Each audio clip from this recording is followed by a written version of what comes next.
Hello and welcome back to another GiantSlayerTV Top 10 video. Today's video will be a countdown of the top champions for ranked play in patch 11.15.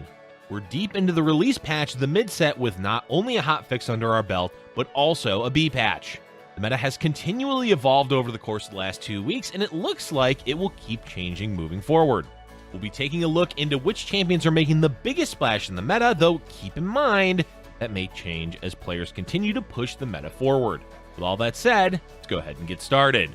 But before we begin, please don't forget to click the links in our description. Give your support to everyone who helped make this video happen. We host many TFT tournaments with plenty of exciting content to come, so be sure to also follow our GiantSlayerTV social media pages.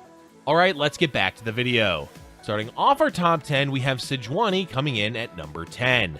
Thus far in the mid-set, there has been a great balance across the champion tiers. 1 costs are on the weaker side, but there's a ton of choices when it comes to 2, 3, and 4 cost units. Sejuani is near the top even though she was just nerfed in the B patch. Despite those nerfs, she's still easily one of the best early game frontliners that you can play. Why is that? Her synergies.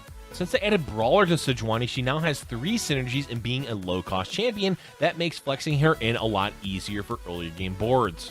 Whether you're running Brawler, Cavalier, or Nightbringer, you can always find a way to fit Sejuani in.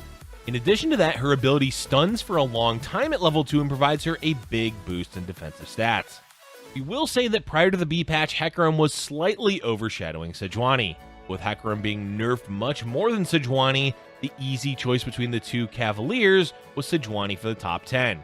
Turns out having 3 synergies is pretty good. Speaking of having 3 synergies, the champion coming in at number 9 is Irelia. Here's the thing, 3 synergies doesn't inherently make a champion overpowered. The strength of those synergies still matters a lot.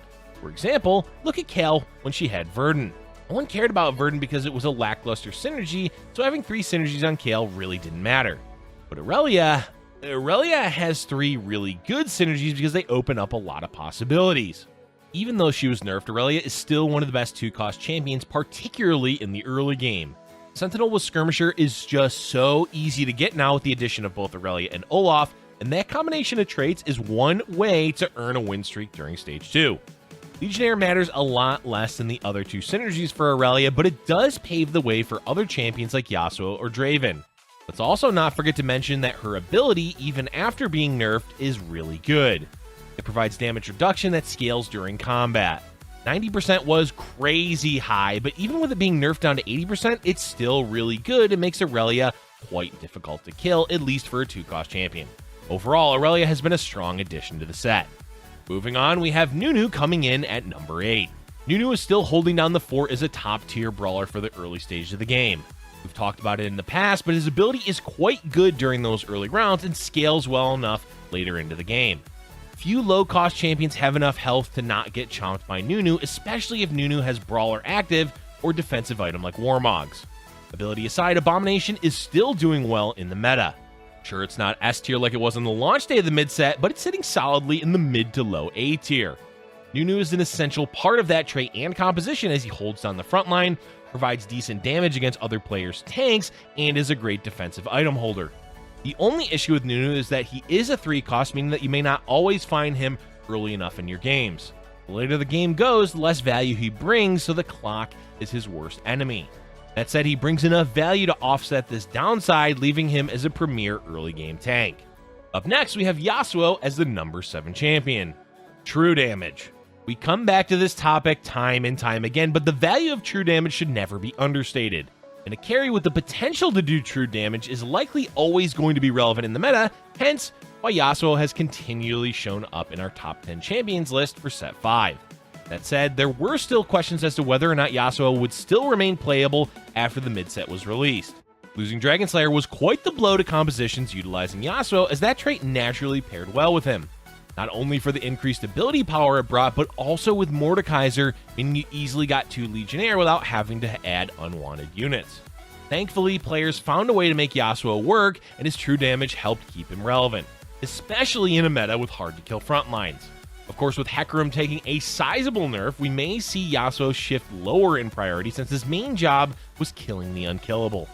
But there's still plenty of compositions that Yasuo does well into, especially with how prevalent splash traits like Ironclad and Mystic are, both of which his ability bypasses thanks to that true damage. Despite all of the changes to the mid-set, it looks like Yasuo is here to stay. We have another champion newly added in the mid-set coming in at number 6, Gwen. Gwen comes into the set as a new 5-cost Mystic, essentially replacing Kindred. And in a way, she's similar to Kindred as her secondary trait, Inanimate, provides a protective zone at the start of combat. This zone is a major reason as to why Gwen is doing well in the meta, since you can use it to reduce damage your backline takes or even your frontline. It's not the only reason Gwen is doing well, as her damage output is quite high, especially considering that she's a Mystic. This is because her damage is based on the enemy's maximum health, making her ideal into hard-to-kill frontlines. Plus, she steals their magic resistance and armor, increasing her value against those types of frontline boards. Overall, we can't really compare Gwen to Kindred because they're quite different in their roles, but it's safe to say that Gwen was a successful replacement to Kindred, at least as a 5-cost Mystic. In the middle of the pack, we have a Felios coming in at number 5. Oh boy, did they improve a Felios a lot with his rework in the mid-set. They up the damage his ability does by a lot, turning him into more of a bursty ranged carry than consistent damage carry that he was before. And this change has been great for Felios and even brought him back to relevance in the meta. Of course, there are issues with Felios, namely in that he'll have trouble against super defensive frontliners. But the one he had the hardest time against, Hecarim, was just nerfed, meaning Felios should be even better now. Honestly, his rework is one of the most successful we've seen in all of TFT, as it's helped redefine his role in the game and helped solidify him as a 4-cost range carry. Coming in at number 4, we have one of the only viable late game AP carries in the meta, Heimerdinger. It's the sad truth of the current meta, but AP champions aren't doing all that well. Karma has been gutted, Vel'Koz is too inconsistent, and Zyra is playable but not anywhere near as viable as she was prior to the Abomination nerfs. That leaves us with Heimerdinger and technically Teemo, but Teemo isn't really a viable option in the majority of games. But Heimerdinger, this guy can actually carry as an AP champion. Of course, you do need mana items on him, preferably Shojin, otherwise he'll barely even get one cast off per fight. With a mana item though, he's a fantastic and real threat in the late game. In fact, a cap late game board with Heimerdinger is still one of the best compositions in the game. That said, it is difficult to always be in a position where you can easily pivot into and play Heimerdinger late game, both because he's a 5-cost and the fact that there aren't many low-cost AP item holders that are viable in the meta. Still, if you can get into the late game and have items for him, Heimerdinger is your best option for winning. Let's move on to our top 3, starting with the champion being our ever-reliable Revenant duo, Ivern and Volibear. Revenants are doing quite well in the current meta, with all 4 of them being playable. Fiddlesticks has been well received and found a place in the meta alongside Ivern and Volibear. Nocturne, well, we'll talk about him later. But we can't have 4 champions in one spot in the list, so we've narrowed it down to everyone's favorite duo, Ivern and Volibear. The reason they get this spot over Fiddlesticks is because they provide a lot more CC than Fiddle does. Sure, Fiddle does good damage and is a Mystic, but Ivern and Volibear can sit in the front line, tank the damage, and CC like crazy. And those 2 factors are why we have them in our top 3. Sentinel also adds another way for champions to gain shields, which means Volibear gains even more value. All in all, if you're in need of a solid frontline, just look to play Revenant champions with an emphasis on Ivern and Volibear. Up next, we have Lucian coming in at number 2. First off, Lucian was slightly nerfed in the B patch. Despite that nerf, he's still one of the best range carries in the meta. There's quite a few reasons for this, the most obvious being his damage output. Since he targets the furthest away champion, oftentimes that ends up being the enemy carry. And his ability does plenty of damage to generally burn through the enemy front line, leaving the perfect angle to kill the enemy carry. Besides damage, he also has Sentinel, a trait that is doing quite well in the meta right now. Plus, the trait naturally pairs well with him as it provides an attack speed buff that boosts the damage of his ability. Cannoneer also naturally goes well with Lucian since it works with his ability. Put all of that together and you've got a solid 4-cost backline carry that you can pivot into, assuming that he's not overly contested. Being contested is the major drawback to Lucian, though he does occasionally troll by dashing into a bad position. And the number 1 champion for the first patch of the mid-set is Rell.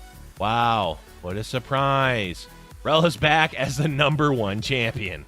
But come on, she's just too good to not be. Not only does she have 3 synergies, all of which increase her defensive value, she also does an AoE stun and applies a shield to your team. Quite simply, there is nothing left for us to say about Rell. The only thing we can really say at this point is that Rell is hands down the best frontliner. It doesn't matter what composition you're running, you want Rell in it, even if you're not utilizing her traits. But her traits make her even better, specifically Ironclad. Yep, Rell is the best. That's it for our top 10 champions for the first patch in the mid-set. But before we go, we have a few honorable mentions to talk about. First, we have Nocturne. We mentioned him briefly with the other Revenants, but he deserved a bit more than that. Nocturne is the only reason that Assassins are viable right now, and with Revenant, he makes that composition quite scary to deal with. No, he's not the best carry in the game, but he at least provides players with another way to play the game that isn't just running a backline carry. Next up is Tristana. Tristana keeps falling in and out of the meta, but so far has managed to latch onto being playable as a 3-star carry with Hellions. She's not perfect, but does a lot of damage, especially since she gets a ton of attack speed from being a Hellion and her ability. She won't scale as well into the late game as other carries, but if you're looking to play a reroll comp, Tristana is the champion for you. Another champion we want to highlight is Diana. Diana looked doomed after losing Dragon Slayer, but they buffed her so much that she's turned out to be even better than before. Now she casts earlier and does more damage on her own. This means you can splash her into several compositions, especially ones using Nightbringer. All in all, despite losing Dragon Slayer, Diana is doing quite well for herself in the mid-set. And lastly, we need to talk about Hecarim. Yes, he was nerfed in the B patch. Is he completely dead in the water? No, but certainly not as strong as he was prior to the B patch. That said, we had to acknowledge his presence in the 11-15 meta because he dominated so much of it with Cavalier Forgotten. We also want to point out that nerfing a champion does not make it unplayable, so don't shy away from using Hecarim entirely.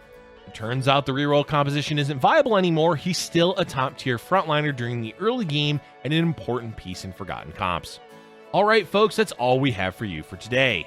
Even though there's been the need for a hotfix patch and the B patch, the meta for the mid-set has been great so far. There's a diverse amount of champions across the board to play at each stage of the game, so hats off to the TFT team for turning things around in the mid-set. Let us know in the comment section below what champions you've been enjoying that were added in the mid-set. Thank you for watching, and if you're enjoying our content, be sure to hit the like button and subscribe for future Giant Slayer TFT videos.